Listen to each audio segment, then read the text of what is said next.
YS Jagan Mohan Reddy ఇప్పుడు దాకా చేసిన పథకాలు ఇప్పుడు వరకు ఏ సీఎం కూడా చేయలేదు.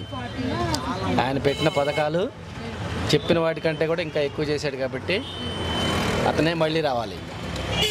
అంటే ఇప్పుడు బాబు గారు దీనికైనా మెరుగైన పథకాలు ఇస్తానని చెప్పి అంటున్నారు కదా. ఆయన ఇప్పుడు దాదాపు 60-70 సంవత్సరాలు వచ్చినాయి పైన, చెప్పిన ఎప్పుడు ఏది చేయలేదు.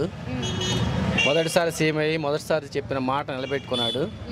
అందుకోసం తప్పనిసరిగా అందరూ జగన్కి ఓటేసి గెలిపించి సీఎం చేయాలి. సార్, ఈ సంక్షేమాలు అసలు ఉపయోగమేనా అంటారా? అసలు పెట్టడం అవసరం అంటారా?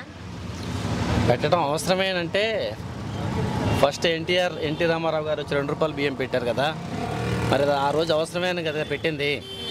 అలాగే వాళ్ళు ఉన్న పరిస్థితులకి అవసరమే.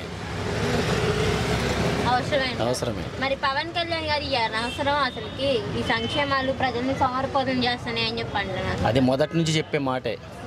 ఎన్టీ రామారావు గారు ఉన్నప్పటి నుంచి ఏదైనా ఒక పథకం పెట్టినప్పుడు ప్రతిపక్షాల వాళ్ళు అదేవిధంగా చెప్తానే ఉంటారు.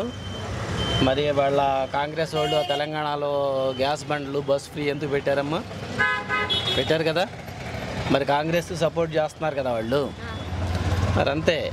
మరి బాబు గారు దీనికైనా మెరుగైన పథకాలు నేను ఇస్తానని చెప్పి అంటున్నారు కదా.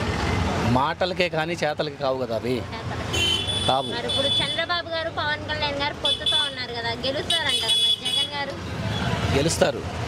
ప్రజలు ఇక్కడ ఉండాలి, ప్రజలు గుండెల్లో ఇక్కడ ఉన్నాడు. వాళ్ళు ఉత్తెత్తు మాటలు చెప్పి పనికిరాని మాటలు చెప్తే ఉపయోగం ఉండదు. అది చేసేవాళ్ళు ఎప్పుడైనా సరే చేసి చూపిస్తారు. మాటలు చెప్పేవాళ్ళు మాటలతోనే సరిపెడతారు. ఎన్ని సీట్లు వస్తాయి అంటారు జగన్ గారు? 100కి తగ్గవు, 100 పైనే కానీ 100కి తగ్గవు. 170 అనేది చెప్పలేము.